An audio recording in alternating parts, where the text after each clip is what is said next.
ভারতবর্ষে মহাশিবরাত্রি পালন করা হচ্ছে। এই মহাশিবরাত্রি কিন্তু শিব ঠাকুরের মাহাত্ম্য নিয়েই আলোচনা করা হয়, শিব ঠাকুরকে নিয়েই ভালোবাসা হয়, শিব ঠাকুরকে নিয়েই শিব জল ঢালা হয়।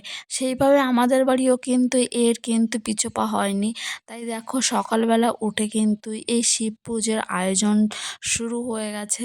এই যে বিভিন্ন রকম ধূত্র ফুলগুলো নিয়ে আসা হয়েছে। এই ধূত্র ফুল কিন্তু আমাদের বাড়িতে গাছ আছে, কিন্তু সেই গাছগুলো আগের দিনেই কিন্তু সবাই নিয়ে যায়, সেজন্য আমরা বিকালবেলা ছিঁড়ে রেখেছিলাম। ধূত্র ফল ফুল সব কিন্তু আগের দিন থেকেই আমরা ছিঁড়ে রেখেছি।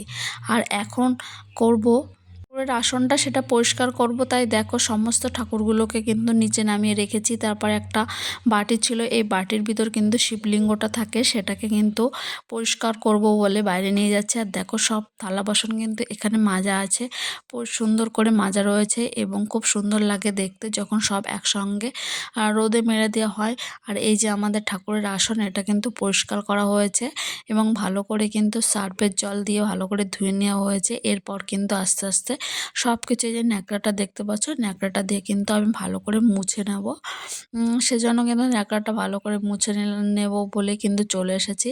এবং এরপর কিন্তু এই যে আসনটা, এই আসনটা ভালো করে মুছবো, কারণ অনেকটা জায়গায় নোংরা থাকে। একটাবার যদি তোলা হয় তাহলে কিন্তু তারপর আর নোংরাগুলো থাকে না। তাই এইভাবে কিন্তু সমস্ত আসনগুলো আমি এক এক করে পরিষ্কার করে নেব। আর এই যে আমাদের শিব বাবা, ভোলে বাবা, দেখো কত সুন্দর লাগছে দেখতে। আমাদের ভোলে বাবার চেহারাটাই অন্যরকম। আর এই দেখো বাড়ির সামনে কত ফুল ফুটেছে এবং এইগুলো কিন্তু ডালিয়া ফুল। আর এইদিকে কিন্তু মা রোদে মেলে দিয়েছে মাসকলাই, যেটাকে বলে। আর এই দেখো আমাদের শিব বাবা, এখন একে আমি স্নান করাবো বলে একটা গামলা নিয়ে এসেছি, কারণ আজকে ভালো করে স্নান করিয়ে নেব। সেজন্য গামলার ভিতরে বসিয়ে নিলাম এবং গামলার ভিতর বসিয়ে নিয়ে কিন্তু গঙ্গা জল এবং বিভিন্ন রকম যে সমস্ত জিনিস সব দিয়ে কিন্তু স্নান করাতে হয়। আর এই যে ঘটিটা দেখতে পাচ্ছ, ঘটিতে কিন্তু জল থাকে, গঙ্গা জল, কারণ আমাদের বাড়ি থেকে গঙ্গা অনেকটা দূর। তাই কিন্তু এই ঘটিতে করে কিন্তু জলগুলো আনা হয়, তারপর কিন্তু পুজো দেওয়া হয়। তাই আজকেও কিন্তু শিব পুজো যেহেতু, তাই বাবাকে তো স্নান করাতেই হবে। তাই অনেক জল দিয়ে কিন্তু গঙ্গা জল দিয়ে স্নান করাবো। তাই একটা বড় একটা ধামার নিচে বসিয়ে দিয়েছি। আর এই যে স্নান টান করানোর পর যে রুমালটা দেখতে পাচ্ছ, এই রুমালটা দিয়ে ভালো করে গাটা মুছিয়ে নেব আলতো করে, এবং আলতো করে মুছে নেব, কারণ শিবে এটা তো শুধু মূর্তি নয়, এটার কিন্তু জীবন্ত মূর্তি, কারণ এর ভিতর সব কিছুই আছে। আমরা যদি ভেবে থাকি তাহলে এই মূর্তিগুলোর ভিতরও কিন্তু সব থাকে। তাই ভালো করে পুজো করে নেব। এইভাবে কিন্তু আমাদের যে আসনটা ফাঁকা রয়েছে, এরপর এই যে লাল কাপড়টা দেখতে পাচ্ছ, এই লাল কাপড়টা দিয়ে কিন্তু ভালো করে এখানে বসিয়ে নেব, কারণ লাল কাপড়টা আজকে নতুন পাতা হবে। এইভাবে কিন্তু এটা অনেকটা বড় ছিল, তাই একটু ফোল্ড করে রাখা হয়েছে।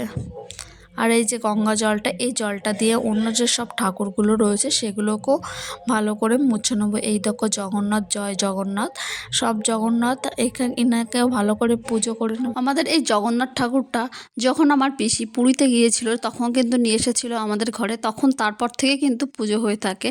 আর দেখো জগন্নাথ ঠাকুরকেই কিন্তু আগে বসিয়ে দিলাম আমাদের আসনে, কারণ আসন পাতা হয়ে গেছিলো, চারিদিকে ফোল্ড করে নিয়েছি একটু, তারপর কিন্তু ওখানেই বসিয়ে দিয়েছি। আর এই যে আমাদের মা সরস্বতীকেও বসিয়ে দেবো, মা লক্ষ্মীকেও তুলে রয়েছে এখানে।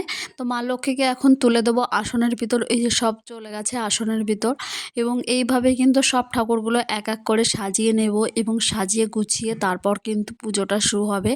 আর এই দুপুরবেলায় কিন্তু এই কাজগুলো করে রাখছি, কারণ সন্ধ্যাবেলায় একটু যাতে তাড়াতাড়ি হয়ে যায়। আর এই যে দেখো পিতলের বাসনটা কত সুন্দর করে মেজে নিয়ে আসা হয়েছে। এরপর শিব ঠাকুরটা বসিয়ে দেবো। এইভাবে কিন্তু সমস্ত আসনগুলোতে বসিয়ে দিয়েছি এবং খুব সুন্দর লাগছে দেখতে, আসনটা পুরো পরিপাক হয়ে গেছে। আর এই যে এখানে দেখতে পাচ্ছ এই কৌটোটা, এই কৌটোর ভিতর কিন্তু রয়েছে ধান আর তিল, যেটা ঘট বসানোর জন্য রেখে দিতে হয়, সেজন্য এখানে রেখে দেওয়া হয়েছে। এরপর কিন্তু এই যে এইগুলো তিল আর ধান, যেটা ঘটের নিচে বসাতে হয়, এবং ঘটের নিচে কিন্তু একটা কাগজ বসিয়ে দিয়েছি। আর এই যে এখানে রয়েছে হলো সিঁদুর, এই সিঁদুরটা দিয়ে একটা স্বস্তিক চিহ্ন এঁকে নেবো, তাই ঘরটায় কিন্তু একটা স্বস্তিক চিহ্ন এঁকে নিলাম। এঁকে ঢেকে নেওয়ার পর কিন্তু এটাকে বসিয়ে দিয়েছি জল দিয়ে। আর এই যে আমের পল্লবগুলো এখানে একটু সিঁদুরটা দিয়ে দেবো, সিঁদুরটা দিয়ে কিন্তু এখানে বসিয়ে দেবো।